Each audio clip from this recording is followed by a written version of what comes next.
Hi everyone, and welcome to Guppy's chess lesson of the week.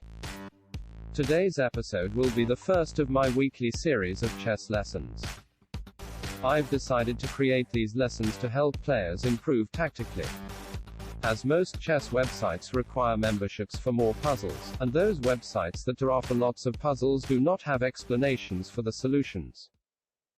So, to all of you watching, I really put in my effort choosing the best puzzles for you, so enjoy. This puzzle series is slightly different from the other puzzle videos I've been uploading, as these puzzles are not as hard and are intended to focus on different themes in chess. Today's puzzle is a mate in 3. When we analyze a position in chess, and look for good moves, we should try to look for forcing moves. This includes checks and forcing threats, like checkmate. In this position, we are up a pawn on the queen side. But we have a pair of doubled pawns on the queen side and a pair of isolated doubled pawns on the queen side. And with the pressure of black's rooks on the open e-file, an endgame will be tricky to win. The good thing is, though, that black's king is very trapped. If you noticed, both of white's rooks are covering all of black's king's escape squares, as his two pawns prevent him from retreating to the f6 and g6 squares as well. Now, let's see. What checks do we have? Our only two checks are rook to h5 check and rook to f5 check. Let's start with rook to h5 check. How will black respond? His only move is g takes h5, capturing our rook.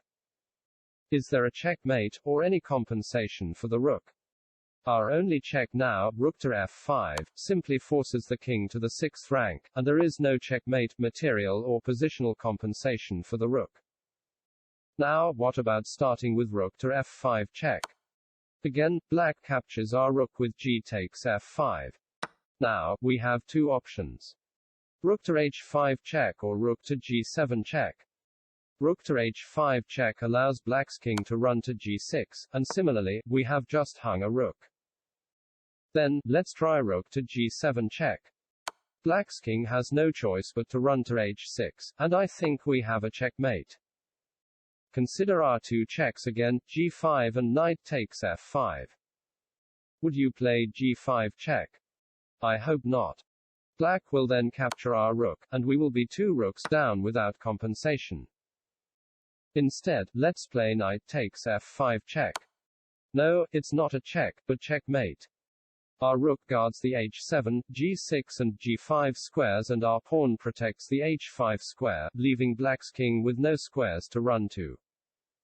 Our knight attacks black's king while defending the rook, resulting in a checkmate. That was a great mate in 3 puzzle, wasn't it?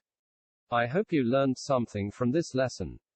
Do leave a like if you enjoyed, subscribe for more puzzles and lessons, and turn on notifications to be the first to discover our newest videos. Any suggestions for the next weekly lesson? Let me know in the comments section. Have a great day, and feel free to check out some of our other puzzles. See you.